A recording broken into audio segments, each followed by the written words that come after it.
اور ان کے لیے قیامت کے دن بھی آگ ہی ان کا ٹھکانہ ہوگی۔ اور اس سے یہ بھی بتا دیا گیا کہ اگرچہ ابھی تو وہ بچہ ہے اور وہ اپنا حق خود نہیں لے سکتا اور تم اس کا مال ہڑپ کر رہے ہو، تم اس کا مال خرد برد کر رہے ہو، لیکن وہ دن دور نہیں جب اللہ رب العزت کی بارگاہ کے سامنے تمہیں جواب دینا ہوگا اور تمہیں جو ہے اس مال کا حساب دینا ہوگا۔ پھر ایک اور چیز جو بڑی اہم ہے کہ یتیموں کو بہت سارے اسلام نے حقوق دیے ہیں، ان میں سے ایک جو ہے وہ حق اخوت ہے کہ یتیم جو لوگ ہیں ان کے بارے میں اللہ رب العزت نے ارشاد فرمایا کہ ان کو وَإِن تُخَالِطُوهُمْ فَإِخْوَانُكُمْ، کہ اگر تم ان کو اپنے کاروبار میں، اپنے زندگی کے معاملات میں شریک کر لو تو وہ تمہارے بھائی ہیں۔ یہاں دیکھیں کہ اسلام نے ان کو کتنی اہمیت دی کہ وہ تمہارے بھائی ہیں۔ جب آپ کسی کو اپنا بھائی کہتے ہیں تو گویا اس طرح اس کو ایک سہارا ملتا ہے، اس کو ایک حوصلہ ملتا ہے کہ میرے ساتھ یہ میرا ایک روحانی طرح کا بھائی ہے۔ اور قرآن میں تو اخوت کی بڑی اہمیت ہے، انما المومنون اخوہ، مسلمان بھائی بھائی ہیں، اخوت کے باہمی رشتے میں پروئے ہوئے ہیں۔ تو یتیم کو جب یہ پتہ چلتا ہے کہ میں اکیلے نہیں ہوں، چونکہ یتیم کے لفظی معنی جو ہے نا یہ یا تا میم سے بنا ہے اور اس کا مطلب یہ ہوتا ہے اکیلا ہونا، کیونکہ جب آپ کا سایہ سر سے اٹھ جاتا ہے تو وہ ایک طرح کا اکیلا ہوتا ہے اور وہ اکیلا محسوس کرتا ہے۔ تو جب اس کو یہ بتایا جاتا ہے کہ نہیں ہم بھی آپ کے بھائی ہیں، ہم آپ کے ساتھ ہیں، تو اس کا اکیلا پان ایک طرح سے دور ہو جاتا ہے، اس کو تسلی ملتی ہے۔ اور یہ چیز قرآن مجید فرقان حمید میں اس طرح۔ پھر ایک اور حق جو ہے وہ اس کی اصلاح کا ہے کہ آپ اس کی شخصیت جو ہے، اس کا کریکٹر جو ہے، اس کی بلڈنگ میں، اس کی تعمیر میں اپنا رول پلے کریں۔ کیونکہ باپ ہوتا تو وہ تو اس کو اچھے سکول میں داخل کراتا، وہ اس کو بری مجلس سے روکتا، یہ سارے اس کے لیے کرتا، لیکن اب وہ ان چیزوں سے جو ہے وہ ان سہولتوں سے محروم ہو گیا ہے، تو اب اس کے لیے کیا ہے کہ تم ایسا کرو۔ قرآن مجید میں ہے کہ یسألونک عن الیتامی، یہ وہ یتیموں کے بارے میں پوچھتے ہیں آپ سے، تو آپ ان کو بتائیے کل اصلاح لہم خیر، کہ آپ فرما دیجئے کہ ان کے لیے جو بھی تم بھلائی کا کام کر سکتے ہو وہ کرو، جو بھی ان کی اصلاح کر سکتے ہو وہ کرو، بہتری کرو۔ یہاں سے یہ پتہ چلا کہ جہاں ان کے مالی معاملات میں ضروری ہے کہ ان کے ساتھ تعاون کیا جائے، وہاں ساتھ ہی ساتھ ان کے اخلاق، کردار، کریکٹر بلڈنگ، تعمیر شخصیت، تعمیر سیرت، ان ساری چیزوں میں بھی ان کا پوری طرح سے خیال رکھا۔ بہت خوب، ویری ویل سیڈ۔ اور بھائی میں کہیں پڑھ رہی تھی اور میں نے یہ سنا بھی ہے کہ ایک شخص نبی کریم صلی اللہ علیہ وسلم کے پاس آیا اور اس نے کہا کہ یا رسول اللہ میرا دل بہت سخت ہے، تو میں ایسا کیا کروں کہ میرا دل نرم ہو جائے؟ تو آپ نے فرمایا کہ یتیم کے سر پہ ہاتھ رکھ دیا کرو، اس سے تمہارا دل نرم ہو جائے گا۔ تو یہ یتیم بچوں کی شخصیت میں ایسی کیا کشش ہوتی ہے کہ اگر آپ ان کے سر پہ ہاتھ رکھیں تو آپ کا دل نرم ہو جاتا ہے؟ جی سسٹر، آپ نے بڑی اچھی بات کی، کیونکہ پہلے میں نے قرآن مجید کے حوالہ جات پیش کیے، تو اب میں خود بھی چاہ رہا تھا کہ سیرت طیبہ کی روشنی میں، کیونکہ حضور نبی کریم صلی اللہ علیہ وآلہ وسلم نہ صرف یتیم بلکہ در یتیم تھے۔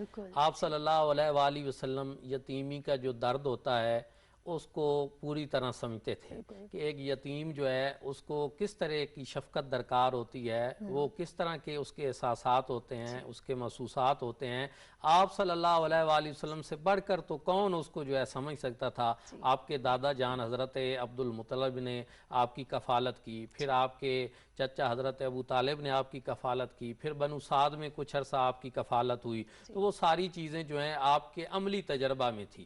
اس لیے آپ صلی اللہ علیہ وآلہ وسلم نے اس شخص کو فرمایا کہ تم اگر چاہتے ہو کہ تمہارے دل میں نرمی پیدا ہو تو تم کسی یتیم کے سر پہ دست شفقت پھیرا کرو۔ اور پھر حضور نبی کریم صلی اللہ علیہ وآلہ وسلم نے ایک اور جگہ پہ ارشاد فرمایا کہ جو شخص کسی یتیم کے سر پہ دست شفقت رکھتا ہے تو اس کے بال کے نیچے جتنے یتیم کے سر کے بال اس کے ہاتھ کے نیچے آتے ہیں تو اتنی اللہ رب العزت اس کو نیکیاں عطا فرماتا ہے۔ اچھا، یہاں میں یہ کہوں گا کہ اگر سر پہ دست شفقت رکھنے کی وجہ سے اتنی نیکیاں ملتی ہیں، اللہ پاک کا اتنا کرم ہوتا ہے، رب تعالیٰ کی اتنی رحمتیں نصیب ہوتی ہیں، تو جو اس کا خیال رکھے گا، جو اس کا مالی تحفظ کرے گا، جو اس کے زندگی کے باقی معاملات میں اس کا خیال رکھے گا، تو اس کے اوپر اللہ رب العزت کی کتنی نوازشات ہوں گی، کتنی کرم نوازی ہوں گی، اس کا اندازہ کون لگا سکتا ہے۔ یہاں پر ایک اور بات بھی ہے کہ حضور نبی کریم صلی اللہ علیہ وآلہ وسلم غزوہ احد سے واپس آ رہے تھے، راستے میں حضرت بشیر اقربہ جونی رضی اللہ تعالیٰ عنہ ملے۔ آپ ملے تو آپ ابھی نابالغ صحابی تھے، نابالغ صحابی تھے، آپ کے والد جنگ احد میں شہید ہو گئے، تو انہوں نے پوچھا کہ یا رسول اللہ میرے والد صاحب کہاں ہیں؟ تو آپ صلی اللہ علیہ وآلہ وسلم نے فرمایا کہ بیٹا آپ کے والد تو جنگ احد میں شہید ہو چکے ہیں۔ پھر وہ رونے لگ گئے، ابھی نابالغ بچے تھے، یتیم ہو گئے، تو حضور نبی کریم صلی اللہ علیہ وسلم نے ان کو پکڑا، ان کے سر پہ دست شفقت پھیرا، پھر اپنی سواری پہ ان کو ساتھ بٹھا لیا اور اپنے ساتھ لے گئے، اس طرح پیار کر دو۔ یعنی یہاں یہ پتہ چلتا ہے کہ حضور نبی کریم صلی اللہ علیہ وآلہ وسلم صرف یتیم کے بارے میں زبان سے فرماتے ہی نہیں تھے بلکہ عملی اظہار بھی یہی کرتے تھے۔ آپ کی عملی جو سنت مبارکہ ہے وہ بھی اس موقع پر یہی تھی کہ اس طرح آپ نے اس کے ساتھ شفقت امیز اور محبت امیز سلوک جو ہے وہ کیا۔ ایک اور واقعہ بھی اس طرح کا ہے کہ حضرت جعفر طیار جو حضور صلی اللہ علیہ وسلم کے چچا زاد تھے، جب وہ غزوہ موطا میں شہید ہو گئے تو آپ صلی اللہ علیہ وآلہ وسلم ان کے گھر تشریف لے گئے۔ ان کے 3 بیٹے تھے، عون، محمد اور عبداللہ۔ آپ صلی اللہ علیہ وسلم نے ان کو بلایا اور تینوں کو جب پیار کرنے لگ گئے تو ان کی والدہ جو ہے انہوں نے پوچھا کہ حضرت جعفر کدھر ہیں؟ تو آپ صلی اللہ علیہ وسلم نے فرمایا کہ وہ تو غزوہ موطا میں شہید ہو گئے۔ وہ رونے لگ گئی۔ آپ صلی اللہ علیہ وآلہ وسلم نے ان کے بچوں کو بھی، ان کی بیوہ کو بھی اپنے ساتھ لیا، اپنے گھر لے گئے، 3 دن جو ہے اپنے ساتھ اپنے دسترخوان پہ کھانا کھلایا۔ حضرت عبداللہ جو سب سے چھوٹے حضرت جعفر طیار کے صاحبزادے ہیں، وہ بیان کرتے ہیں کہ آپ صلی اللہ علیہ وآلہ وسلم نے 3 دن جو ہمیں شفقت دی، جو ہمیں پیار دیا اور جس طرح ہمیں اپنے ساتھ کھانا کھلایا، اس کا تو ہم تصور بھی نہیں کر سکتے تھے کہ اتنی محبت امیز، اتنی شفقت امیز سلوک جو ہے حضور نبی کریم صلی اللہ علیہ وآلہ وسلم نے فرمایا۔ تو اس طرح اگر ہم کریم آقا علیہ الصلوۃ والسلام کی حیات طیبہ میں اس طرح کے عملی واقعات اور سنت مبارکہ تلاش کرنا شروع کریں تو یہ تو ماشاءاللہ بہت زیادہ ہیں کہ آپ صلی اللہ علیہ وآلہ وسلم نے اس طرح یتیموں کے حوالے سے فرامین بھی جاری فرمائے۔ ایک مرتبہ آپ صلی اللہ علیہ وآلہ وسلم نے فرمایا کہ جو شخص یتیم کی کفالت کرے گا، اس یتیم کی جو اس کا رشتہ دار ہو یا چاہے نہ ہو، تو میں قیامت کے دن وہ میرے ساتھ جنت میں اس طرح ہوگا۔ آپ صلی اللہ علیہ وسلم نے اپنی سبابہ انگلی اور یہ وسطی انگلی دونوں انگلیوں کو اس طرح کیا اور تھوڑا سا درمیان میں وقفہ رکھا، فرمایا قیامت کے دن اس طرح ہم ہوں گے۔ تو اس سے آپ اندازہ لگائیں کہ حضور نبی کریم صلی اللہ علیہ وسلم کا قرب خاص جو ہے جنت کے اندر اس شخص کو نصیب ہوگا جو یتیم کی کفالت کرے گا، جو اس کا خیال رکھے گا اور جو اس کے ساتھ شفقت کرے گا۔ بہت خوب، بہت بہت شکریہ آپ کا جاوید صاحب۔ ہم نے بات کی یتیموں کی کفالت دین کی روشنی میں کتنی ضروری ہے اور کتنے خوش نصیب ہیں ہم لوگ کہ ہمیں ایسے بڑے بڑے رول ماڈلز ملے جن کو فالو کرتے ہوئے ہم بہتر انسان بن سکتے ہیں۔ یتیموں کے سر پہ ہاتھ رکھنے سے اللہ راضی ہوتا ہے، اس سے بڑی خوش نصیبی کیا ہوگی؟ اور اگر بات کی جائے صحابہ کرام کے دور کی اور ان کی زندگیوں کی تو حضرت علی رضی اللہ تعالیٰ عنہ کہا جاتا ہے کہ ان کو فادر آف آرفنز یعنی یتیموں کا باپ کہا جاتا تھا، اور وہ یتیموں سے یہ کہا کرتے تھے کہ اگر کوئی شخص تمہیں جھڑکے تنگ کرے صرف اس لیے کہ تمہارے سر پہ باپ کا سایہ نہیں تو ان کو بتانا علی تمہارے باپ ہیں۔ بریک کے بعد ہم اسی ٹاپک کو کنٹینیو کریں گے، اسٹے ود اس۔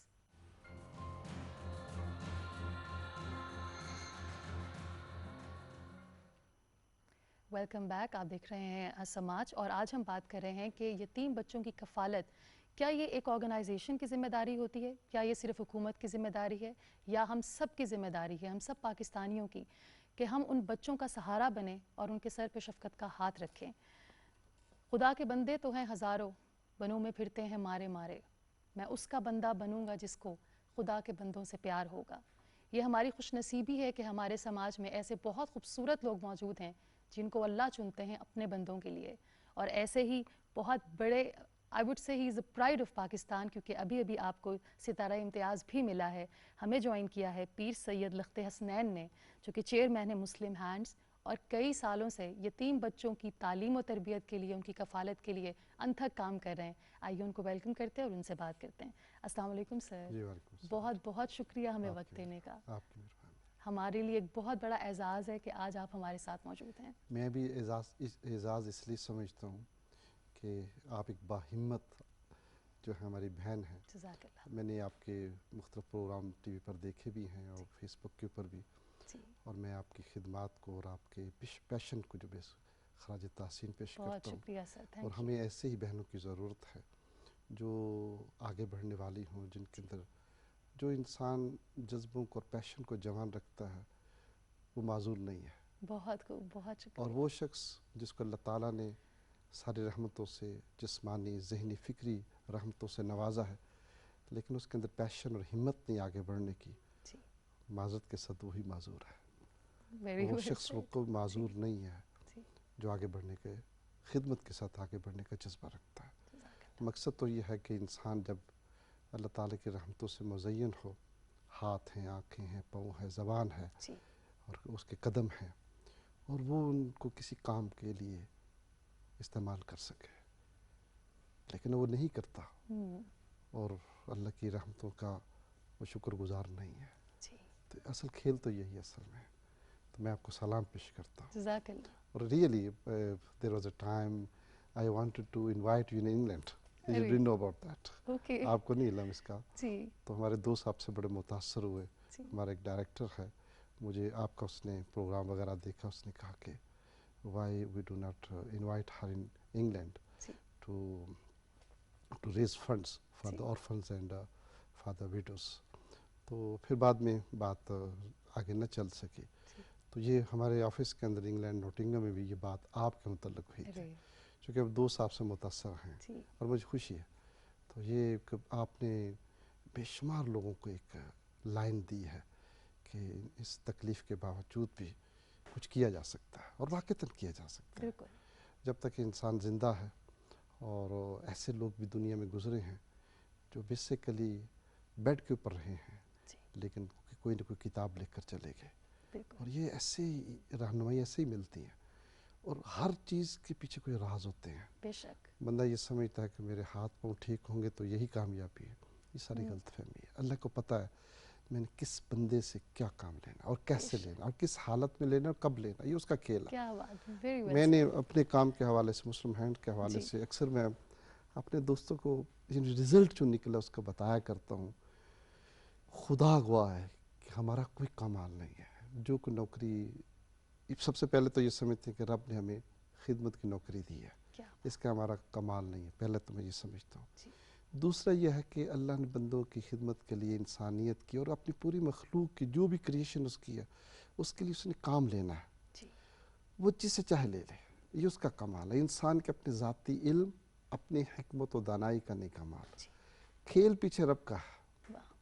اب آپ ٹی وی پر بیٹھی ہیں جی تو آپ کے پیچھے کتنے لوگ یہاں کام کر رہے ہیں. بالکل بالکل. آپ اسکرین پہ آئی ہیں لیکن پیچھے کون ہے. اسی طرح کائنات کا نظام چل رہا ہے. ایک ظاہر میں ہے اور ایک اس کا باطن ہے. باتیں ہیں. اور وہ باطن ہم سے چھپا ہوا ہے، لیکن جن کو اللہ ظاہر کر دیتا ہے بے شک. وہ ان کا یقین اور رب کی ذات کے اوپر پکا ہو جاتا ہے. جی تو الحمدللہ مسلم ہینڈز 120 پاؤنڈ ادھار سے شروع ہوئی تھی. واہ really I am telling you truth. واہ. اور میں کمال کی بات میں اپنی بہن آپ کو بتاتا ہوں، جی. میں سچ بات بتانے لگا ہوں. جب اللہ نے مجھے یہ توفیق دی 1993 کے اندر، میں نے پہلا لیفلٹ، جو پمفلٹ جس کو ہم یہاں کہتے ہیں، میں نے چھپوانا تھا. جی میرے پاس پیسے نہیں تھے، 120 پاؤنڈ نہیں تھے، اور میں تقریباً 20-25 سال، میں نے کسی کو بتایا تو نہیں، لیکن میرے اندر ایک کسک تھی کہ یار میرے پاس 120 پاؤنڈ نہیں تھے جیب میں کہ میں پہلا لیفلٹ میرے پیسوں سے پرنٹ ہوتا. میں اپنے اندر یہ کسک رکھتا تھا. 20-25 سال کے بعد مجھے اندر سے جواب آیا، اسی لیے تمہارے جیب میں ہم نے 120 پاؤنڈ نہیں رکھے تھے تاکہ تو دعویٰ نہ کر سکے کہ اللہ میرے اکبر. پیسوں سے یہ مسلم ہینڈ بنی تھی. خدا، I am telling you truth. واہ. یعنی یہ حقیقت پر مبنی بات ہے، جی. کوئی ایسی میں صرف دکھاوے کے لیے نہیں کر جی. رہا. تو وہ مجھے 20-25 سال کے بعد جواب ملا، یہی اس لیے ہم نے تمہاری جیب میں پیسے نہیں رکھے تھے تاکہ یہ تو دعویٰ نہ کر سکے کہ میرے پیسوں کی برکت ہے یا میرے پیسوں سے یہ بنی ہے. تجھے یہ معلوم ہو کہ تم نے کسی سے ادھار اٹھایا تھا اور پہلے پمفلٹ کے پیسے لیفلٹ کے دیے تھے، اور ہم نے تیرے اوپر رحمت کی. یہ سچائی ہے. جی. اور آج جو ہے مسلم ہینڈ مور دین 50 کنٹریز میں کام کر رہی ہے. آج مسلم ہینڈ کا یو کے کا جو مین آفس ہے، آج مسلم ہینڈ فنڈ ریزنگ آفس جو ہے فرانس کے اندر 3 فنڈ ریزنگ آفس ہے. ماشاءاللہ. پھر کینیڈا کے اندر، ٹورنٹو کے اندر، مسیساگا کے اندر ہے، ٹرکی کے اندر یعنی استنبول کے اندر، فاتح کے اندر ہے، پھر ساؤتھ افریقہ کے اندر، ابھی امریکہ میں ہم سٹارٹ کریں. یہ جسٹ فنڈ ریزنگ ہے. پھر اس کے بعد لمبی لائن شروع ہو رہی ہے. اب یہ کووڈ نہ ہوتا تو کئی اور ہم شروع کر چکے ہوتے ہیں. پھر آسٹریلیا ہے، پھر ملیشیا ہے، پھر یورپین کنٹریز ہیں اس کے اندر فنڈ ریزنگ آفس اسٹارٹ. پھر ریسیپینٹ کنٹری جو ہیں الحمدللہ اس وقت ہمارا نیٹ ورک جو ہے وہ تقریباً کوئی 50 کنٹری سے زیادہ ہے, اور جہاں پوری دنیا میں جہاں آپ تکلیف دیکھیں, چاہے وہ روہنگین ہے, چاہے فلسطین ہے, چاہے وہ یمن ہے, چاہے وہ شام ہے, چاہے وہ جتنے کنٹریز آج تک, چاہے وہ یعنی کہ ان کے اندر ارتھکویک آیا یا سونامی آیا یا وارز ہوئی ہیں, چاہے بوزنیا کی وار, کوسوو کی وار, چچنیا کی وار, ہر جگہ مسلم ہینڈ موجود ہے. اور جو ابھی جو آپ پروگرام کرنا چاہتے ہیں یتیموں کے اوپر, وہ ایک ہم نے ایک ڈفرینس پیدا کیا ہے. ہم چونکہ ایک مین انٹرنیشنل چیریٹیبل آرگنائزیشن ہے, اس وقت اس کو 28 سال ہو گئے یو کے اندر, مجھے ٹوٹل تقریباً 30 سال ہو گئے ہیں چیریٹی ورک کے اندر. تو ہم نے جو ڈفرینس پیدا کیا, چونکہ جو انٹرنیشنل جو چیریٹیز ہوتی ہیں وہ موسٹلی ایمرجنسی میں کام کرتی ہیں, اور وہ جہاں پہ پوری دنیا میں ایمرجنسی آئے گی وہ انٹر ہوں گے, وہاں پر ایمرجنسی ریلیف دیں گے, اور اس کے بعد 3 مہینے ایمرجنسی ریلیف دی, اس کے بعد تھوڑا سا ریہیبلیٹیشن کا کام کیا, they leave the country and they go somewhere else, اور وہاں جا کر پھر کوئی اور تکلیف شروع ہو جاتی, پوری دنیا جی ہے. لیکن ہم نے کہا, میں نے کہا no we will not do like that, ہم نے چینج پیدا کرنی ہے. اور وہ چینج اس جو آپ یہ کہہ رہے تھے جس پہ دل مطمئن ہو, وہ چینج کیا ہے. ہمیں ملینز اینڈ ملینز اکٹھے ہوتے ہیں. تو ابھی میں نے جو پہلے آپ کو بتا رہا تھا اس کو میں بتا دوں کہ 120 پاؤنڈ ادھار کے ساتھ جو شروع ہوئی تھی, آج ہمارا جو بجٹ انٹرنیشنلی جو تقریباً کہ ہمارا الحمدللہ $70 بلین ہے ابھی, اور انشاءاللہ جو ہی امریکہ سٹارٹ ہوگا, وہ every thing is ready, just کچھ فیو اسٹیٹس کے ہماری جو فنڈ ریزنگ اس کے لائسنس ہے وہ ملنے والا ہے. انشاءاللہ 100 ملین تک تو ہم اگلے 4-5 سالوں میں ایزیلی پہنچیں گے, $100 ملین تک, کوئی ایسا مسئلہ نہیں انشاءاللہ. اور یہ یعنی جو ادھار سے شروع ہوئی تھی آج یہاں تک چلی گئی, اللہ کی رحمت ہے. ہمارا یو کے اندر ہم تقریباً 35 ملین پاؤنڈس کی, یہ تقریباً کوئی بنتی ہے کوئی $40-45 ملین جو ہے جس یہاں پر. پھر دوسرے کنٹریز ہمارے پاس ہے الحمدللہ. کہنے کا مقصد یہ ہے کہ یہ سارا تو کھیل رب کا ہے, ہم اس کے شکر گزار ہیں. چونکہ قرآن مقدس کی ایک دعا ہے, رب اوزینی ان اشکر نعمتک التی انعمت علی وعلی والدی ان اعمل صالحا ترضاہ, پوری آیت چلتی ہے جس میں میں اظہار بھی کرنا چاہتا ہوں, دعا بھی ہے, اور ہمیں سبق بھی رب دے رہا ہے کہ یا اللہ مجھ پر اور میرے والدین پر جو تو نے انعام کیا, مجھے اس انعام کے شکر کی توفیق بھی عطا فرما. سبحان اللہ. یعنی شکر کی توفیق بھی رب کی طرف سے ہے. بے شک توفیق کی بات توفیق ہے, بھی نہیں ملتی, یہ توفیق بھی نہیں ملتی, شکر ادا کرنے کی توفیق بھی نہیں ملتی جب تک وہ عطا نہ کرے. بے شک. اور اسی توفیق کے اندر عاجزی ہے, اور اسی توفیق کے اندر خدمت کے کام کے تسلسل ہے. بے شک. بہت وہ اگر توفیق نہیں نا تو تسلسل نہیں ہے. میں جب اپنے کام کا آغاز کیا تو بزرگوں سے میں کہتا ہوں دعا کریں اللہ اس کو قبول کرے. وہ مجھے کہتے ہیں قبول ہو گئی ہے. واہ. میں کہتے وہ کیسے؟ کہنے جو کامیابی ہوتی ہے اس چیز کی دلیل ہے. دلیل ہے. وہ جو میں ڈفرینس کی بات کر رہا تھا جو آپ چاہتے ہیں کہ وہ اطمینان قلب کیسے ہوتا ہے. جب بھی کوئی وار ہوتی ہے, سونامی آتی ہے, ارتھکویک ہوتا ہے, فلڈز آتے ہیں, تو غریب سب سے زیادہ متاثر ہوتا ہے نیچرلی. یتیم اس کے اندر پیدا ہوتے ہیں, باپ مر جاتا ہے, مائیں دنیا چلی جاتی ہیں.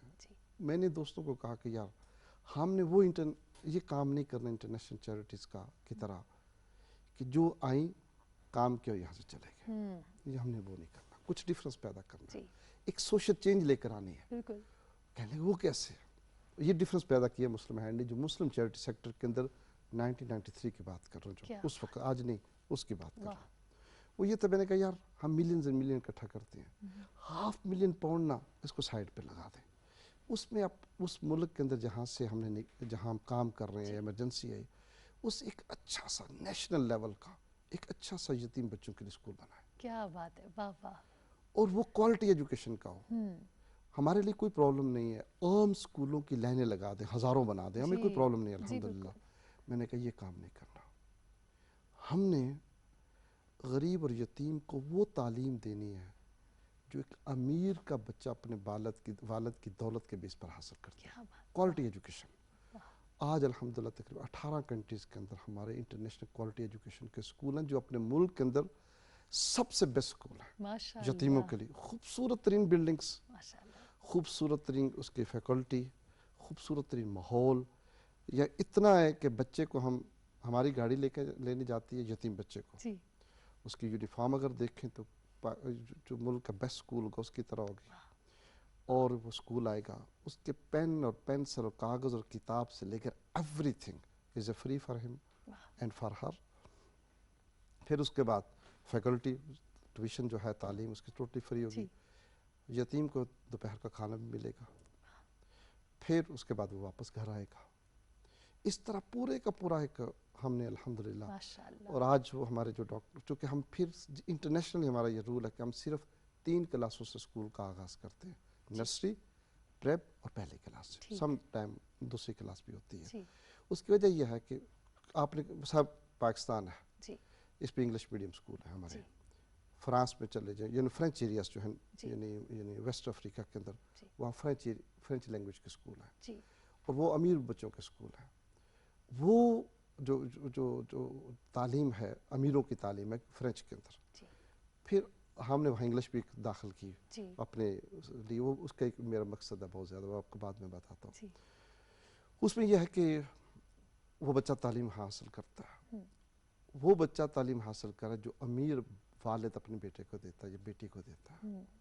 پھر وہی بچہ کل کا ڈاکٹر ہے، کل کا انجینئر ہے، جی کل کا سائنٹسٹ ہے، کل کا سیاستدان ہے، جی کل کا بزنس مین ہے. اور الحمدللہ وہ بچے جو نرسری پریپ میں آج سے 20 سال پہلے سٹارٹ ہوئے تھے، آج ڈاکٹر بن رہے ہیں، انجینئر بن رہے کیا ہیں. بات ہے ماشاءاللہ. اس میں میں پچھلے سال میں سوڈان میں تھا. جی تو میں اگر اجازت دے تو ایک واقعہ سنا دوں، جی شاید اس میں آپ کو خوشی بھی ہو. تو جب میں وہاں پر گیا تو مجھے ہمارا ڈائریکٹر اسماعیل کہنے لگا جی سوڈان میں جو اس وقت ہمارا اسکول ہے اس کے اندر تقریباً، ویسے ٹوٹل ہمارے جتنے اسکول ہیں 4,500 بچہ پڑھ رہا ہے، لیکن جو اسکول آف ایکسیلنس ہے، مسلم ہینڈ اسکول آف ایکسیلنس کے نام سے بیسٹ اسکول ہے، پاکستان کے اندر بھی ہیں اور اس کے علاوہ دوسرے کنٹریز کے اندر بھی. جی تو مجھے وہ کہنے لگا کہ جناب پروگرام ختم ہونے کے بعد ملاقات کروانی ہے. میں نے کہا ٹھیک ہے. بڑا سا ہال ہمارا اسکول کا تھا، اس میں 70 بچے اور بچیاں مسلم ہینڈز کے جو گریجویٹ ہیں یونیورسٹی سے، کیا بات ہے. وہ وہاں پر کھڑے، سب یتیم تھے. واہ واہ واہ اس نے کہا ٹوٹل 200 فارغ ہو چکا ہے. ماشاءاللہ. اب میں اگر یہ دعویٰ کروں ہم ہزاروں فارغ کر چکے ہیں، لیکن وہ ایسے ہزاروں جو فقط اپنی ذات کے لیے ہیں. ٹھیک ہے، کسی نے پرائمری کر لی، میٹرک کر لی، سم تھنگ لائک، جی لیکن ہم وہ سینکڑوں بنا رہے ہیں جو کل کی قیادت کریں گے، جو قیادت کریں گے، This is جو the آپ basic. لیڈرز بنا رہے ہیں. ہاں جی سوشل چینج کی بات میں نے ابھی کی تھی. جی. ہم سوشل چینج لانا چاہتے ہیں. وہ بچہ جو یتیم تھا، وہ بچہ جو اس وقت اس قابل نہیں تھا کہ کسی اچھے اسکول میں داخل ہو سکے، جی مسلم ہے نے نرسری میں اس کو پکڑا اور اس بچے کو اٹھانا شروع کیا، جی اور ہم نے اس کو ڈاکٹر بنا دیا. کل وہ ایک MBBS ڈاکٹر ہوگا، کیا بات ہے. واہ پھر اس کے بعد وہ کنسلٹنٹ بنے گا، بالکل. کل وہ پروفیسر بنے گا. وہ ہزاروں کو تیار کرے گا، بہت خوب. وہ ہزاروں کو. چاہیے کہ صرف اپنی ذات کے لیے کوئی بنے، ہم ہزاروں کے لیے ایک کو بنا دیں. اور یہی ایک سوشل چینج ہوتا ہے کہ جس میں ہم آپ یہ بچوں چیز کو لانا تعلیم چاہتے دے رہے ہیں وہ آپ کے فیوچر لیڈرز بھی ہوں. Thank you. میں نے وہاں پر میں معذرت کہا، وہاں اسپیچ کرتے ہوئے میں نے کہا سوڈان میں، میں نے کہا کہ we are not just giving to you just a normal officer and the manager's future. جی We are giving to the leaders. میں نے ایبسلیوٹلی. کہا کوئی پتہ نہیں کل کا وزیر اعظم اسی اسکول سے ہو، کیونکہ ان کی انشاءاللہ. کوالٹی ایسی ہے. بالکل. اور میں یہ بھی آپ کو بتا دوں، ہمارا داخلہ انٹرنیشنلی تمام اسکولوں میں صرف نرسری میں ہوتا ہے، کیا صرف بات. نرسری میں. جی ہم نیچے سے بچوں کو اوپر لا رہے ہیں واہ. کالج تک الحمدللہ. بہت بہت شکریہ سر. گفتگو اتنی خوبصورت ہو رہی ہے. ڈڈنٹ وانٹ ٹو وائنڈ اپ، لیکن وقت کی کمی ہے. ہماری بہت ساری دعائیں آپ کے ساتھ، اور آپ بھی ہمارے لیے دعا کیجئے کہ اللہ تعالی ہمیں ان خاص لوگوں میں چن لے اپنے لوگوں کے لیے. گفتگو کو ہم کنٹینیو کریں گے after short break. Stay with اس.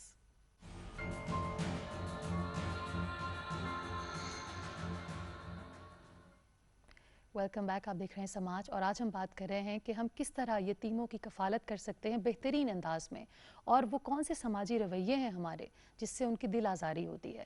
بات اگر کی جائے یتیمی کی تو اس میں محرومی کا ایلیمنٹ بہت زیادہ ہوتا ہے. کس طریقے سے ہم ایک یتیم بچے کو یہ احساس دلائیں کہ وہ محروم نہیں، کہ وہ لاوارث نہیں، اور ہم ان کے ساتھ ہیں، ہم ان کا خیال رکھتے ہیں. سائیکولوجیکلی ایک یتیم بچہ کس ٹراما سے گزرتا ہے جب اس کو یہ پتہ لگتا ہے کہ ان کے والد یا ان کی والدہ اب ان کے ساتھ نہیں. ہمیں ابھی جوائن کیا ہے فرحت وسیم نے جو کہ کلینکل سائیکالوجسٹ ہیں. آئیے ہم ان سے بات کرتے ہیں. السلام علیکم فرحت. وعلیکم السلام. Very warm welcome. Thank you so much. بات ہم کر رہے ہیں یتیم بچہ جب ایک محرومی کا شکار ہوتا ہے تو ہمارے کن سماجی رویوں سے اس کی محرومی میں اضافہ ہو جاتا ہے؟ سب سے پہلے تو یہ کہ بار بار احساس دلانا کہ تمہاری لائف میں کچھ کمی ہے، وہ ماں کی صورت میں ہے یا باپ کی صورت میں ہے. چھوٹے اس کے پیئر گروپ تو اس کو یہ چیز بتا ہی رہے ہوتے ہیں، لیکن آپ یقین کریے ان کی فیملی ممبرز بھی کہیں نہ کہیں غصے میں، اینگر میں، فرسٹریشن میں ان کو کہیں نہ کہیں ریئلائز کرواتے ہیں کہ تم کس کے آسرے پہ اتنا بول رہے ہو، تمہارے پاس ہے کیا. سو میں نے تو ایسی فیملیز دیکھی ہوئی ہیں، ہمیں پتہ نہیں چلتا اور ہم وہ بات کر جاتے ہیں اور وہ اتنی بری طرح ہرٹ کرتی ہے. ایک لڑکا یا لڑکی وہ کسی بھی ایج گروپ میں ہو، جب اس کو پتہ ہے کہ اس کے ساتھ ساتھ زندگی میں ایک چیز پل رہی ہے جو اس کی محرومی ہے، اس پر اس کو یہ سننے کو ملے کہ تمہارے پاس یہ چیز نہیں ہے، تو آپ سوچیں کہ وہ کس ٹراما میں سے گزر سکتا ہے. سب سے پہلے اس کا کانفیڈنس ختم ہوتا ہے، جس میں ہم سب انوالو ہیں، آؤٹ سائڈرز ہیں، فیملی ممبرز ہیں، پیئر گروپ ہے، بہن بھائی، یعنی کوئی بھی اس میں سے کوئی بھی ایسا ایلیمنٹ ٹارگٹ کر سکتا ہے. سیکنڈلی وہ اوپر اٹھنا بھی چاہے گا نا تو کچھ ایسے ایلیمنٹس ہیں جو اس کو نیچے پھر سے لے جائیں گے. بہت سے ایسے بچے ہوتے ہیں، میرے اپنے کلائنٹس ایسے ہیں جو اسی محرومی میں سے زندگی میں بہت آگے چلے جاتے ہیں، اور ہمارے پاس بہت ساری اگزامپلز ہیں. ایک ڈیپریویشن ہے لائف میں تو انہوں نے اس کو کور کیا اور کسی اور چیز میں بہت زیادہ آگے چلے گئے. اس کے پیچھے پتہ کیا ایک چیز ہوتی ہے منیبہ؟ اس کے پیچھے صرف اور صرف انکریجمنٹ ہوتی ہے. بالکل کسی ایک انسان کی، کسی استاد کی، کسی ایک شخص کی اس کی زندگی میں جو انکریجمنٹ ہے نا وہ اس کو بہت آگے لے جاتی ہے. دو بول جو ہے نا اپریسیشن کے اور انکریجمنٹ کے، وہ اس کو اس محرومی سے بہت دور کر دیتے ہیں. لیکن مسلسل احساس دلانا کہ تمہارے پاس کوئی چیز کم ہے، یہ بہت زیادتی ہے. ہمارا پورا معاشرہ اس میں مبتلا ہے. ہم بہت بری طرح سے ان بچوں کے ساتھ، اچھا ہم میں سے بہت سے لوگ اچھا کام بھی کر رہے ہوں گے، ویلفیئر کا کام بھی ہم کرتے ہیں، اور میرے خیال سے پاکستانی قوم جو ہے وہ ویلفیئر میں اگر دیکھا جائے تو بہت ٹاپ لسٹ پر ہوگا. لیکن میں آپ کو ایک بات بتاؤں، میں نے کچھ رویے دیکھے ہیں ہماری سوسائٹی میں. ایک کامن رویہ ہے کہ جب ہم کسی کو دیتے ہیں نا تو دو طریقے ہیں اس کے، یا تو آپ بتا کر دیں تاکہ دوسرے لوگ بھی سبق سیکھیں اور وہ اس چیز کو لے کر چلیں. کچھ لوگ ایسے ہیں جو احسان جتا کے دیتے ہیں. آپ ویلفیئر تو کر رہے ہیں لیکن یہ ویلفیئر اس کی رسپیکٹ کو بری طرح سے ٹارچر کر رہی ہے، اس کی سیلف رسپیکٹ کو ہرٹ کر رہی ہے. آپ نے یوٹیوب پہ دیکھی ہوں گی ویڈیوز، آپ وہ کھانا دے رہے ہیں اور کس انداز سے کھانا دینا. ہمارا لاسٹ بات ہوئی تھی کہ ٹون از امپورٹنٹ، ٹھیک ہے نا؟ اسی طرح سے ہماری جو باڈی لینگویج ہے وہ ان کو، اگر ہم نہ بھی کہیں نا کہ تمہارے پاس اس چیز کی کمی ہے، ماں یا باپ نہیں ہے، تو ہم اپنی باڈی لینگویج سے ان کو احساس دلا دیتے ہیں. ہمیں اس چیز کو روکنا ہے، یہیں پہ سٹاپ کرنا ہے. اسکول میں یہ چیز کامن ہے، گھروں میں کامن ہے، اور اس اساتذہ کو اسپیشلی بہت کام کرنا ہے اس پہ. کیونکہ استاد وہ انسان ہے جو کسی بھی شخص کو بہت آگے اور بہت پیچھے کر سکتا ہے. صرف ایک استاد کی خوبصورت بات یا اس کا کہیں پہ اس کو کہتے ہیں نا وہ نیگیٹو ریمارک، وہ اس بچے کو کم کر ہمیشہ کے لیے اس کی پرسنالٹی کو، اس کے کانفیڈنس کو شیٹر کر دے گا. کانفیڈنس بوسٹ کرنا سب سے امپورٹنٹ ہے. کامیابی آپ کو تبھی ملے گی جب آپ میں بولنے کی ایبلٹی آئے گی. That is confidence. آپ نے کہاں کیا بولنا ہے، اٹس ویری امپورٹنٹ. فرحت، آپ نے بات کی ٹون بڑی میٹر کرتی ہے. میں نے انٹرو میں بھی ابھی یہ بات کہی کہ ہو سکتا ہے جو بچہ گاڑی صاف کرنے آیا ہے اس کا تعلق کسی مافیا سے نہ ہو، وہ ایک یتیم بچہ ہو، آپ نہیں جانتے وہ بچہ یتیم ہے، تو اس کو اس کے سر پہ شفقت سے ہاتھ رکھنا تو دور، ہم تو ان کی طرف دیکھتے بھی نہیں اور ان کو دھتکار دیتے ہیں. تو بیسیکلی ہم ان اسٹریٹ چلڈرن کی جو ذمہ داری جو ہماری تھی وہ ہم نے پوری نہیں کی، اور ہم ان کی تربیت جھڑک کر ڈانٹ کر رہے ہیں. تو بڑے ہو کے یہ بچے کیا کریں گے ہمارے معاشرے میں؟ وہ تو جو کریں گے سو کریں گے. میں چونکہ سائیکالوجسٹ ہوں اور مجھے رویے بہت پنچ کرتے ہیں، بہت دکھ دیتے ہیں. آپ نے گاڑی صاف کرنے والے بچوں کی بات کی، تو آپ یقین کریں کہ جب گاڑی صاف کرتے ہیں نا تو ان کو احساس دلایا جاتا ہے کہ تمہاری تو پڑھنے کی ایج ہے، تم گاڑی کیوں صاف کر رہے ہو. اب یہ بھی اگین ان کو ایک محرومی یاد کروائی جاتی ہے. یار اگر آپ اتنے اچھے ہیں تو آپ ان کا ہاتھ پکڑیں اور ان کو اسکول میں داخل کروائیں. ہر دوسرا انسان یہ کہتا ہے تم یہ کیا کر رہے ہو. اچھا پھر سب سے بڑی دکھ کی بات یہ ہے منیبہ کہ ان بچوں کے ساتھ بارگیننگ بھی کی جاتی ہے. نہیں میں 100 روپیہ دوں گا, میں 50 روپے دوں گی. اور مجھے بڑا دکھ ہوتا ہے یہ سوچ کے کہ جب ہم برانڈس کے پاس جاتے ہیں نا تو وہاں پہ فکس پرائس لکھی ہوتی ہے اور وی آر ناٹ الاؤڈ کہ ہم اور اس وہاں میں پر ہماری 1 شان میں روپیہ بھی کمی ہوتی ہے اگر ہم کہیں کہ تھوڑا سا کم کر دیں. یہ تمام رویے ہیں اور آپ سوچیں کہ یہ رویے کس بری طرح سے اس پرسنالٹی کو ڈیمیج کر دیتے ہیں. بہت بہت شکریہ فرحت, تھینک یو سو مچ. آپ نے یہ جو بات ہائی لائٹ کی ہے نا کہ ہم کس طرح اپنے بچوں کو, یتیم بچوں کو یہ یاد کراتے ہیں کہ وہ کس چیز سے محروم ہیں. اگر وہ بچہ یتیم ہو کر گھر سے باہر نکلا ہے, اپنے گھر کا بڑا بنا ہے, تو خدا را اس کے سر پہ شفقت کا ہاتھ رکھیے, اسے دھتکارے نہیں. یاد رکھیے گا جب یتیم کی آنکھ سے آنسو بہتا ہے تو عرش کانپ اٹھتا ہے.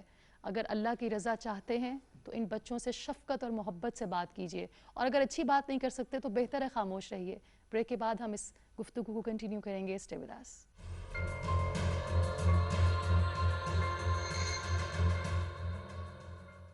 Welcome back. آپ دیکھ رہے ہیں سماج, اور وہی بات ہم کوشش کر رہے ہیں کہ آج اپنے رویوں کو بدلنے کی کوشش کریں ٹورڈز آرفنز. یتیموں کی کفالت کی ذمہ داری ہم کیسے اٹھا سکتے ہیں. گورنمنٹ بہت زیادہ کام کر رہی ہے بہت عرصے سے, اور ہم نے یہ سوچا کہ ٹھیک ہے ہماری بھی ذمہ داری ہے, حکومت کی بھی ذمہ داری ہے کہ ان بچوں کو پروٹیکشن دی جائے, ان کی ویلفیئر کے لیے کام کیا جائے. ہمیں بھی جوائن کیا ہے سید یاور عباس بخاری صاحب نے, لاہور سے ہمیں جوائن کیا ہے. آپ پروونشل منسٹر ہیں فار سوشل ویلفیئر اینڈ بیت المال. آئیے ان سے بات کرتے ہیں. السلام علیکم سر. وعلیکم السلام جی. بہت بہت شکریہ سر ہمیں وقت دینے کا. یو موسٹ ویلکم جی. سر اگر بات کی جائے سوشل ویلفیئر کی اور ان بچوں کی جن کا پرسان حال کوئی نہیں, جن کے سر پہ شفقت کا ہاتھ رکھنے کے لیے ان کے والد کا سایہ نہیں, تو حکومت کی کیا ذمہ داری ہے, ان بچوں کی ویلفیئر کے لیے حکومت کیا کام کر رہی ہے؟ منیبہ, بسم اللہ الرحمن الرحیم, اللہم صلی علی محمد وآل محمد واجل فرجہم.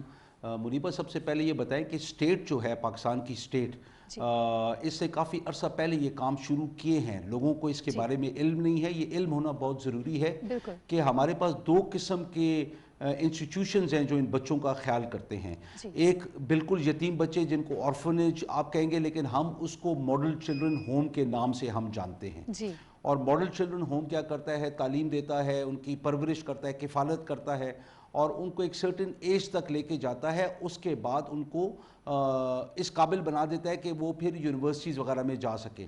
لیکن ابھی ہم لوگوں نے جو ایک تھاٹ پروسیس چینج کیا ہے, اس کے اندر ہماری ایک آرگنائزیشن ہے کہ جو ہمارے سوشل ویلفیئر کے ساتھ مل کے ایک ہماری ماڈل چلڈرن ہوم یا جس کو آپ آرفنیج کہیں چلا رہی ہے, وہ بچوں کی انشورنس بھی ساتھ کر رہی ہے, جو بھی سوشل ویلفیئر بھی شروع کرنے والی ہے.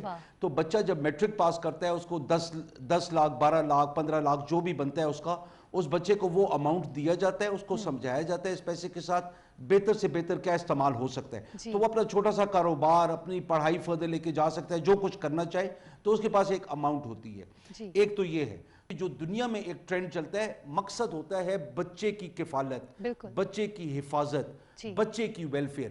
ہم لوگوں نے جو چیئرپرسن یا چیئرمین بنتا ہے وہ اپنی کرسی کو زیادہ اوپر دکھانے کے لیے ہوم کے نیچے چلے گئے, کسی اور ایسے ہوتا نہیں ہے. ہمیں اپنی ذات کو نہیں دیکھنا ہے, ہم نے بچے کو دیکھنا ہے, جو ہمارا فوکس ہوتا ہے. تو ابھی ہم لوگ سوشل ویلفیئر کے اندر ہم یونیسیف کے ساتھ مل کے چائلڈ ویلفیئر لا لے کے آ رہے ہیں, جس کے اندر موجودہ چائلڈ پروٹیکشن بیورو اور باقی ہمارے پروسیکیوشن ہو گئے, ہمارے لیبر ہو گیا, ہمارا سوشل ویلفیئر ہو گیا, ہمارا چائلڈ پروٹیکشن ہو گیا, ان سب کو ملا کے ایک کنسنسس کے ساتھ ایک نیا لا لے کے آ رہے ہیں کہ جہاں پہ ہم ہر بچے کی ویلفیئر کا دیکھیں گے. صرف وہ بچے نہیں کہ جن کے ساتھ کوئی زیادتی ہوئی ہو یا زیادتی ہونے کا اندیشہ ہو. اس کے لیے ہم لوگ جولائی میں انشاءاللہ تعالیٰ ایک بڑا کمپریہنسو MOU سائن کر رہے ہیں, جس کے اندر ہم لوگ دیہاتوں کے لیول تک ہمارے فرسٹ رسپونڈرز ہوں گے. فرسٹ رسپونڈرز کا مطلب یہ ہے کہ کسی کا سوتیلا باپ ہے یا سوتیلی ماں اور بچے کا خیال نہیں کر رہے ہیں, وہ رپورٹ جنریٹ ہوگی, اوپر آئے گی, پھر اس بچے کی ویلفیئر کے لیے وہاں پہ ہماری ویلفیئر آرگنائزیشنز پہنچیں گی. فرسٹ رسپونڈرز اسی دیہات کے ہوں گے, جن کو علم ہوگا. وہ کریں گے کچھ نہیں, جو کرے گا آ کے وہ سوشل ویلفیئر یا چائلڈ ویلفیئر کی آرگنائزیشنز آ کے کریں گی. ساتھ پولیس بھی ہوگی معاونت کے لیے, تاکہ اس بچے کو اگر وہاں پہ اس کی زندگی کو خطرہ ہے, اس کی کفالت, اس کی کسی طریقے سے نشو و نما کو خطرہ ہے, ہم وہاں سے اس کو نکالیں اور حکومت اس کے لیے ذمہ داری اٹھائے گی اور اپنے پاس رکھے گی. یاور صاحب, دیٹس اے ونڈرفل انیشیٹو. اور وہی بات کہ ہم ہم اچھی باتوں کو لوگوں تک کیوں نہیں پہنچاتے؟ اور یہ اقدامات کب سے ہو رہے ہیں؟ And you know we are ashamed کہ ہمیں ان چیزوں کا اندازہ نہیں. یاور صاحب ایک چیز اور بڑی ضروری ہے جہاں ہم سماجی جی سوری جی منیبہ یہ جب سے میں نے یہ مجھے ذمہ داری سونپی گئی ہے ہم لوگ ڈفرینٹ انوویٹیو آئیڈیاز کے ساتھ آ رہے ہیں کہ جہاں پہ ہم بچوں کی حفاظت کے لیے صرف ویلفیئر کے لیے نہیں ہم عورتوں کی ویلفیئر کے لیے بھی کیونکہ ماں اور بچہ ریلیٹڈ ہے اس کو ہم لوگوں نے نفسیاتی طور پہ اس کا حل نکالنا ہے تاکہ معاشرے کے اندر اگر آپ کچھ غلطی کر رہی ہیں میں کچھ غلطی کر رہا ہوں اس غلطی کو سینسٹائز کرنا ہے لوگوں کو اس کا شعور دینا ہے کہ یہ غلط ہے نہ اسلام الاؤ کرتا ہے نہ ہیومن رائٹس الاؤ کرتے ہیں کیونکہ اسلام ہمارے پاس ہر ہیومن رائٹ کا تحفظ اسلام کرتا ہے یہ ہمیں یقین ہے اور ہم نے اسلامی نقطہ نظر سے بھی دیکھنا ہے اس بچے کی بہتری کہاں پہ ہے اس ماں کی بہتری کہاں پہ تو ہمارے پاس کیونکہ ویمن پروٹیکشن جو ہے ہم جس کو میں ویمن ویلفیئر کہتا ہوں وہ ہو گیا چائلڈ ویلفیئر ہو گیا ہم اس کو سنکرنائز کر کے اس کو اکٹھا لے کے چلیں گے جہاں پہ ایک بچے کی ویلفیئر میں پرابلم ہے کیونکہ یہ ہماری اگلی نسل ہے یہ ہمارا مستقبل کا پاکستان ہے اس پاکستان کو بچانے کے لیے ہم ہر انتہا کا قدم اٹھائیں گے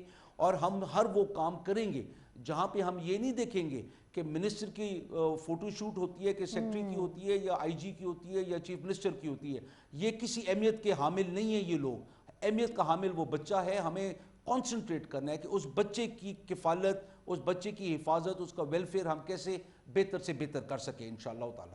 ویری ویل سیڈ یاور صاحب ویری ویل سیڈ. اور بات ریاکاری کی تو ہے ہی نہیں بات تو احساس اور انسانیت کی ہے. یاور صاحب اگر ہم بات کریں ان بچوں کے پلائٹ کی جو یتیم ہوتے ہیں ایسے بہت سے درندے بھی ہمارے سماج کا حصہ ہیں جو ان بچوں کی محرومیوں سے فائدہ اٹھاتے ہیں. سمگلنگ کے بچوں کی سمگلنگ کے ہم لوگوں نے بہت سے واقعات سنے ان کے جسم فروشی کے بھی اس طرح کے واقعات ہیں. یہ بات کہتے ہوئے مجھے دکھ ہو رہا ہے بچوں کے جسموں کے آزاد تک فروخت کر دیے جاتے ہیں. ہم کیسے ان بچوں کو ان درندوں سے بچا سکتے ہیں؟ منیبہ دیکھیں سب سے پہلے تو آپ اگر لاہور میں آ جائیں یہاں پہ ٹیکسالی کے علاقے میں چلے جائیں جو ہمارا روایتی طور پہ ایسا علاقہ سمجھا جاتا ہے جہاں پہ جسم فروشی کی جاتی تھی اور وہاں پہ بھی بچوں کے ساتھ یہ جو کام ہوتا ہے جس کو ہم چائلڈ سیکشول ورکر کہتے ہیں یہ ہمارے جو بھیک مانگتے ہیں بچے جو ان گلیوں میں پیدا ہوئے بڑے ہوئے اور کئی ایسے جو اپنے گھروں کو چھوڑ کے باپ سے تنگ آ گئے تھے بھائی سے تنگ آ گئے تھے کوئی اور مسئلہ ہوا غربت سے تنگ آ کے وہ ادھر آ کے بھیک مانگ رہے ہیں. ابھی ہم لوگ ان بھکاریوں کے خلاف بہت سا کیمپین انشاءاللہ تعالیٰ بجٹ کے بعد شروع کرنے والے ہیں. ہم پورا ایک کمپریہنسو لا لے کے آ رہے ہیں اس کے اوپر کہ ہم ٹارگٹ کریں گے کہ دیکھیں میں آپ کی اس پروگرام کی نسبت سے میں ایک بات کروں گا کہ خدا کا واسطہ ہے وہ میرے بہن بھائی جو اس کو صدقہ خیرات سمجھ کے ٹریفک لائٹس کے اوپر ان بھکاریوں کو پیسہ دیتے ہیں آپ برائی کو آپ انکریج کر رہے ہیں. آپ لوگ ان کو جب پیسہ دیتے ہیں اور لوگ دیکھتے ہیں کہ یہاں پہ ہر گاڑی والا پیسہ دیتا ہے تو وہاں پہ بھکاری زیادہ بڑھتے ہیں. یہ بھکاری پیدا نہیں ہو رہے ہیں زیادہ تر یہ اسپتالوں سے جو بچے اغوا ہوتے ہیں جو 2 سال سے کم کے بچے ماؤں کی گودوں سے چھینے جاتے ہیں. ہم جب یہ پیسہ دیتے ہیں تو ہم ان لوگوں کی ایک قسم کی ان کو انکریج کرتے ہیں کہ اور اغوا کر کے لے کے آؤ. یہ آپ کا اور میرا بچہ بھی ہو سکتا ہے منیبہ یہ اس کا بھی بچہ ہو سکتا ہے کہ جس نے جا کے 10 روپے یا 50 روپے دیے. تو میں اپنے بہن بھائیوں سے میں درخواست کروں گا اگر مجھے میری بات کو اگر آپ لوگوں کو نہیں سمجھ آتی ہے ذرا کھڑے ہو کے آپ دیکھیں ان لوگوں کو کہ ان نے کسی کے بیٹے کو یا بیٹی کو کس طریقے سے اس کے جسم کو نقصان پہنچایا اور جس طریقے سے اس کے جسم کو درندوں کے آگے یہ لوگ بیچتے ہیں. اور یہ بچے ان کو احساس بھی ختم ہو گیا ہے کہ ہمارا جسم جس طریقے سے درندوں کی طرح بیچا جاتا ہے. اور پھر ہم لوگ ان کو ایجوکیٹ کر رہے ہیں ہم نادرا کے ساتھ مل کے ان کے ایک رجسٹریشن کی طرف جا رہے ہیں. ہم کوشش کر رہے ہیں کہ میں وہ باتیں بھی آپ کے ساتھ کر رہا ہوں کہ جو ہم سوچ رہے ہیں کہ ہم بچوں کی چائلڈ ٹریکنگ کی طرف جائیں کہ جہاں پہ بچے کو ہمیں پتہ ہو بچہ کدھر ہے. اور ماں باپ کی یہ جو پریشانی ہوتی ہے اسکول سے 2 گھنٹے لیٹ ہو گیا خدا نہ خواستہ کسی کا بچہ غائب ہو گیا تو ہم لوگ چائلڈ ویلفیئر میں چائلڈ ٹریکنگ کی طرف بھی جا رہے ہیں کہ ان کو ہاتھ کے اوپر کچھ پہنا دیا جائے یا پاؤں پہ کچھ پہنا دیا جائے تاکہ وہ بچہ کہاں پہ ہے 24/7 اس کی ٹریکنگ ہو سکے اور ہمارا کوئی بچہ ایک اس علاقے سے باہر اگر جاتا ہے تو ہمیں فوراً احساس ہو. ہم اس کے اندر سندھ کے ساتھ مل کے بلوچستان کے ساتھ مل کے KP کے ساتھ مل کے کشمیر کے ساتھ مل کے ہماری کوشش ہے کہ جو ہمارے بارڈرز ہیں ان کو ہم سیف بنائیں. اس کو ریئل ٹائم ٹریکنگ پہ کریں جیسے بچہ اغوا ہوتا ہے ایک دم اس کا فوٹو ہر جگہ آ جائے. ہمارے جو یہ LCD بل بورڈز ہیں ان کے اوپر ہم لے کے آئیں تاکہ ہماری جو عوام ہے وہ فوراً ان کو شعور ہو کہ یہ بچہ مسنگ ہے.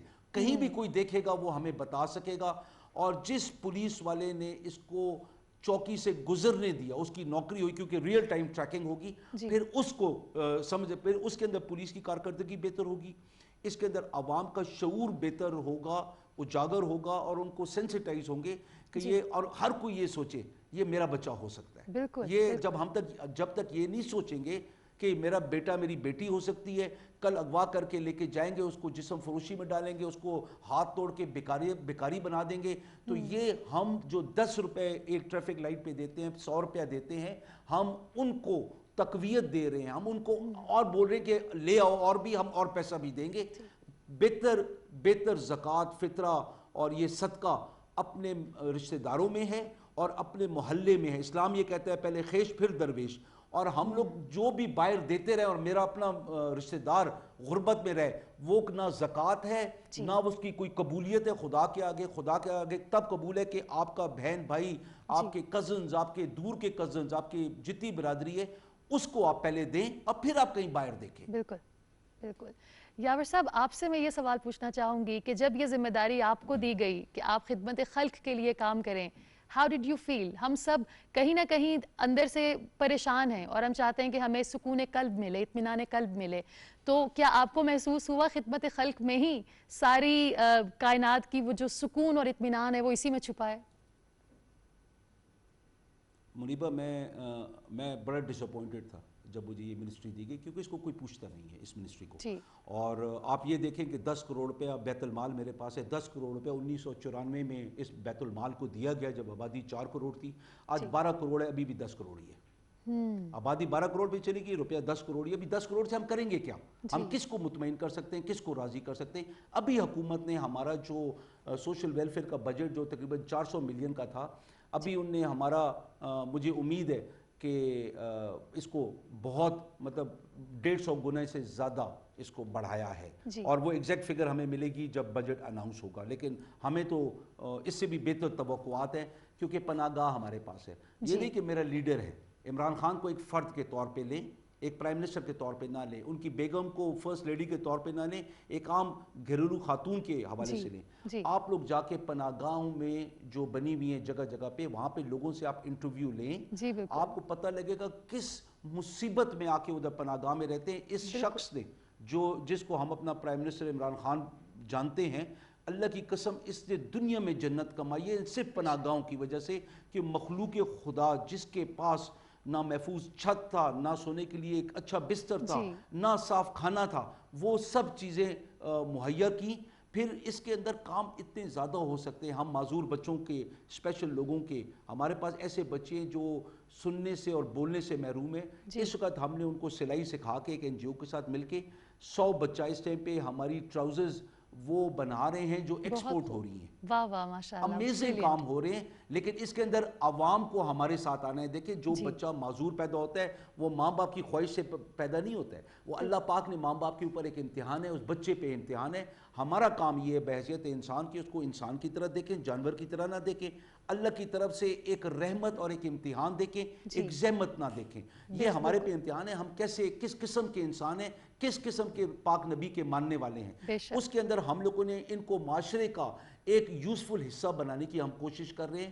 آپ لوگوں کو میں انوائٹ کرتا ہوں، عام عوام کو انوائٹ کرتا ہوں، پلیز اپنے صدقات سے، آپ پیسہ اگر کہیں نہیں دینا چاہتے ہیں، کوئی جگہ نہیں ہے، آئیں منسٹری آف سوشل ویلفیئر میں آئیں، ہم آپ کو کام بتائیں گے، آپ کام کریں، آپ کو وہ سکون قلب ہوگا، آپ کی روح کو سکون ملے گا۔ آپ کے جو بزرگ فوت ہو گئے ہیں ان کو ایصال ثواب کے لیے یہ کام کریں کہ ان کے گناہوں میں کمی ہوگی اگر انہوں نے کوئی گناہ کیے، تو دنیا میں بھی آپ جنت کمائیں، اپنے والدین کے لیے بھی آپ اعلیٰ مقام حاصل کروائیں۔ یہی ایک حلالی اولاد کی یہی نشانی ہوتی ہے۔ یہ کام ویری ویل سر یاور صاحب، بہت بہت شکریہ۔ ہماری پوری ٹیم کی دعائیں آپ کے ساتھ ہیں، اللہ تعالیٰ آپ کو اس نیک مقصد میں کامیاب کرے۔ اور جاتے جاتے میں صرف یہ درخواست کروں گی کہ اگر آپ کو لگتا ہے کہ آپ کا دل سخت ہے تو کوشش کیجئے کہ یتیم بچے کے سر پہ ہاتھ رکھیے۔ یہ نبی کریم صلی اللہ علیہ وسلم کا فرمان ہے کہ اگر دل نرم کرنا چاہتے ہو تو ایک یتیم کے سر پر شفقت کا ہاتھ رکھو، اللہ تمہارا دل نرم کر دے گا۔ اپنے آس پاس کے لوگوں کا خیال رکھیں، ان بچوں کو جھڑکے نہیں، ڈانٹے نہیں، ان کے سر پہ شفقت سے ہاتھ پھیریے، ان کو پیار دیجئے، یہ آپ کے لیے دعا کریں گے اور اللہ آپ سے راضی ہوں گے۔ انشاءاللہ اگلے ہفتے ہم پھر ملیں گے، تب تک کے لیے اللہ حافظ۔